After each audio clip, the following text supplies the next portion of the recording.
Bueno, el punto 3 dice, hay conflicto entre ciencia y fe. En principio, podríamos poner una larga lista de científicos que a la vez son creyentes. Por lo tanto, no habría conflicto entre ciencia y fe, porque si no, para ellos sería imposible el ejercicio de su profesión, de su actividad académica, de su actividad científica.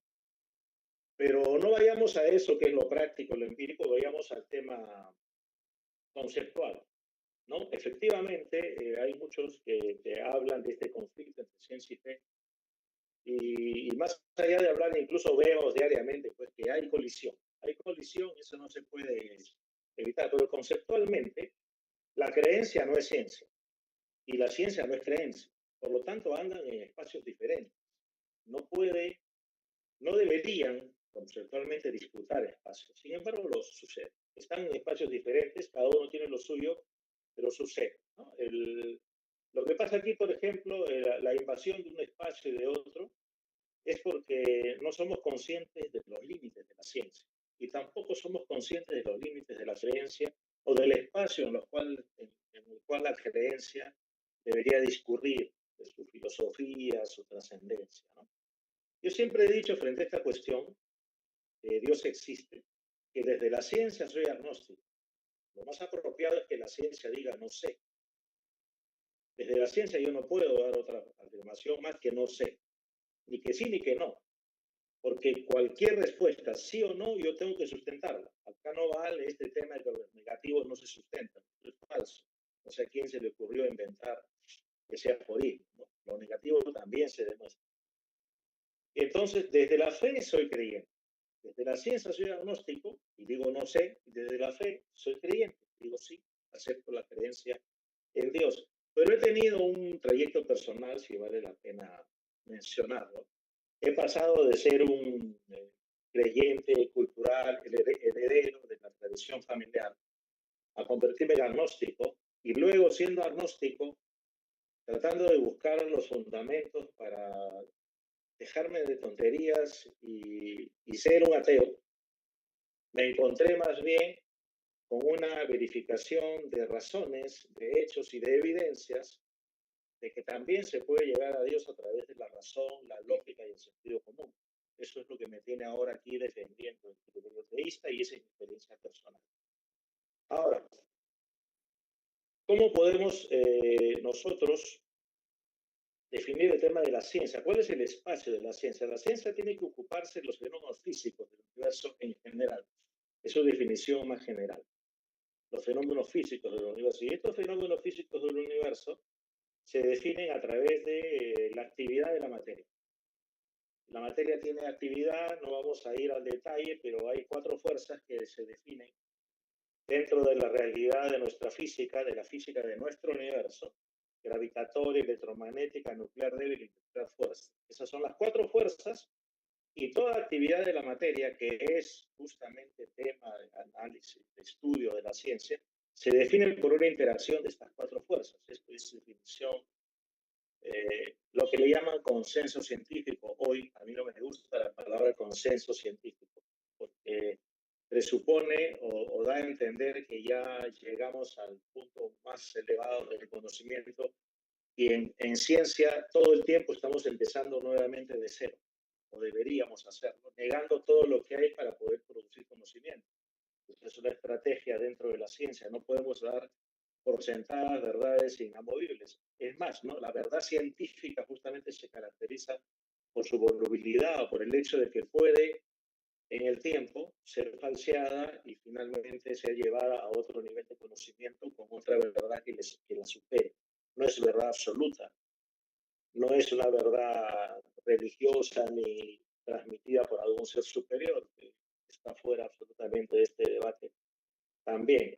No hay conflicto entonces entre ciencia y fe, hay una discusión entre ateos justamente. Yo quiero mencionar aquí a Stephen Good, que es un científico norteamericano que ha establecido claramente, desde su ateísmo incluso, que no existe conflicto y que el conflicto pertenece a las personas, a un mal entendimiento de cuál es el rol y cuál es el espacio que cada uno debe ocupar. Sin embargo, Richard Dawkins, conocido por muchos de los que nos están escuchando, seguramente Jorge, tú has leído algo de Richard Dawkins o has visto alguna de sus presentaciones, Él critica a Stephen Cook, es una discusión entre dos ateos. Y Stephen Cook dice, no, si hay conflicto porque en la fe aparecen elementos, por ejemplo, como los milagros. Y los milagros son una afrenta directa a la ciencia porque suponen la aceptación de hechos sobrenaturales que colisionan con el conocimiento científico. Y yo aquí en este punto debo concederle a Richard Dawkins la razón, porque efectivamente ahí sí hay una colisión. Ahí hay una colisión no conceptual, sino una conexión en la praxis misma. Pero esa colisión deberíamos apreciarla de repente desde otra posición. Yo trato primero concedo, porque es evidente, desde la razón no podemos negar que efectivamente los milagros colisionan con conocimiento científico. Pero ¿qué tal, imaginen, si empezamos a ver que de repente es que no nos hemos percatado que si hubiese la intervención de algún ser, entre comillas, sobrenatural en la realidad, no existe la magia de que de pronto aparezca algo que antes no había o desaparezca algo que había. Eso no. En nuestro universo no se pueden violar impunemente sus leyes. Tiene necesariamente en un determinado momento, para operar ese milagro, vamos a ponerlo entre comillas, tiene que operarse una transformación material, de todas maneras. Y por ejemplo, me dice, sí, pero ¿cómo vas a creer tú que Jesús convirtió el agua en vino? ¿No? La tecnología hoy demuestra que yo puedo tener un polvito que es vino deshidratado y lo mezclo con agua y convierto agua en vino. O sea, materialmente es posible. ¿Qué quiere decir eso? Que yo no sé cómo en su momento se tiene que haber dado una transformación material. O sea, si ese milagro realmente existió, y yo no sé si existió o no, desde un punto de vista científico, yo no sé si existió o no, me dicen, pero yo no creo en principio porque tendría que demostrarlo. Me muestran ahora que sí existe una posibilidad material de transformar el agua en vino. Se hace hoy. O el agua en jugo de naranja, con un poco de tanto, vamos a decir, algo así. Entonces, la tecnología demuestra que materialmente es posible. Y también la tecnología demuestra que materialmente es posible, para abundar en este tema del milagro que he hablado aquí, es posible que una virgen sea embarazada y dé a luz. Hoy la tecnología materialmente lo hace posible. Yo no sé qué pasó hace 2000 años. Desde la ciencia no sé.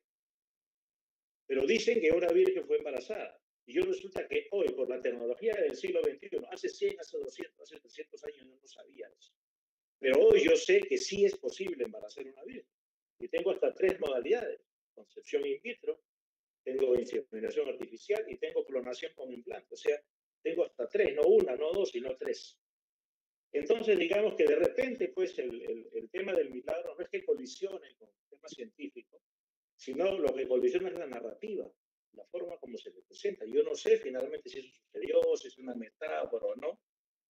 Lo cierto es que muchas cosas que hoy se llaman milagros y que siguen sucediendo, simplemente van a tener necesariamente, incluso en el supuesto negado en principio, porque yo no voy a usar argumentos religiosos, pero en el supuesto negado que un ser sobrenatural actúe sobre nuestro universo y produzca un cambio, no puede evitar tener que llevar adelante una transformación material. Es imposible que lo haga magia, puff. No, eso es imposible. Tiene que hacerlo a través de una transformación material. Y vemos que hoy, por la ciencia del siglo XXI, el agua se puede convertir en vino. Una virgen puede ser embarazada y puede dar a luz. Y otras cosas más que se pueden dar, no sabemos.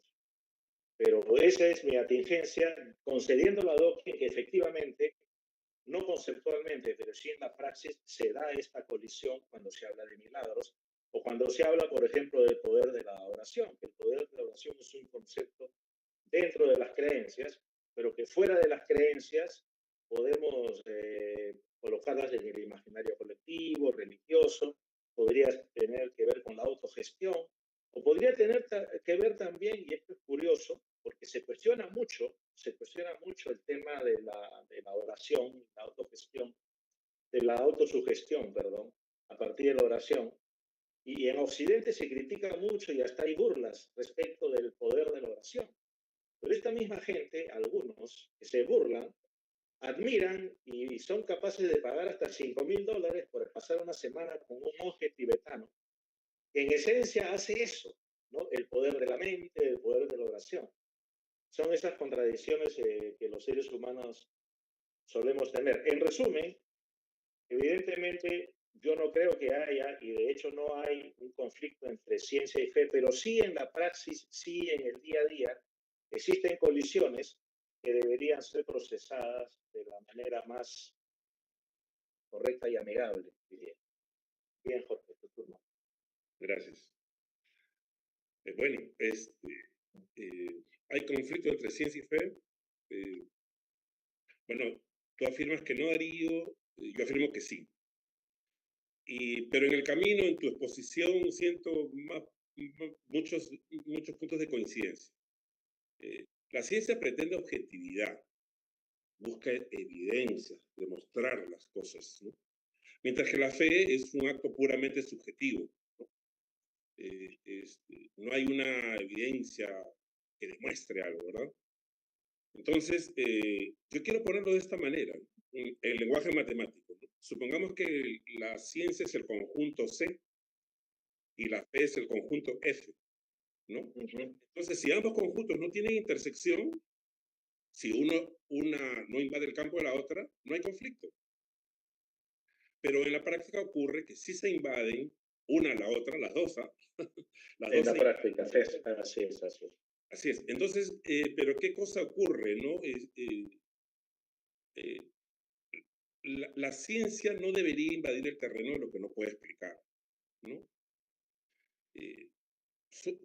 Técnicamente hablando, la ciencia como tal no lo invade, no lo debe invadir. Pues, se están excediendo de sus marcos, en todo caso los que lo hacen, ¿no?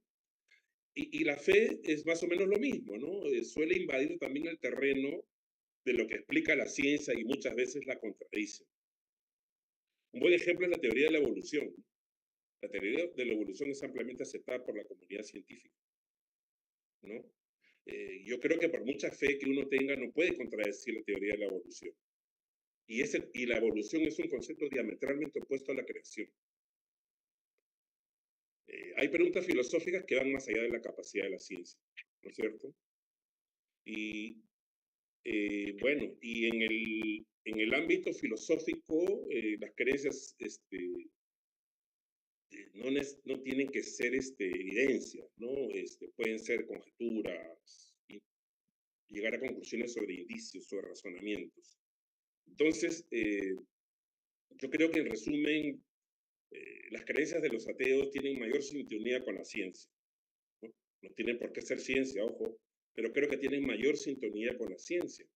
En cambio, las creencias de los creyentes suelen desafiar categóricamente a la ciencia. A ver, la ciencia parte como dijo Darío, de verdades axiomáticas, ¿no? Por ejemplo, la recta es infinita, ¿no? La matemática no demuestra que la recta es infinita, o que los números son infinitos, o que pi es una constante numérica infinita. Eso no hace la... Se preasume, claro. Y sobre esa base se construye. Y si no partieras de esos axiomas, no existiría la ciencia, ¿no es cierto? Pero la ciencia no recurre a lo sobrenatural como verdades axiomáticas, ¿no? Un poco difícil sería que la ciencia diga, bueno, parto de la premisa de que el cielo existe. Un poco difícil construir ciencia así, o que el infierno existe, ¿no? O que los milagros existen, ¿no? Entonces, ahora, Darío dijo una cosa que me pareció interesante, me hiciste pensar, Darío, oye, bueno, la Virgen María tuvo concepción, pero no tuvo, digamos, contacto sexual. Y tú dices, por muchos años eso era incompatible con la ciencia, pero el avance de la ciencia ahora demuestra que podría ser compatible. Bueno, eso es lo bueno que tiene la ciencia, ¿no? La fe es una verdad estática absoluta, pero la ciencia no, la ciencia se cuestiona a sí misma y no tiene por qué tener vergüenza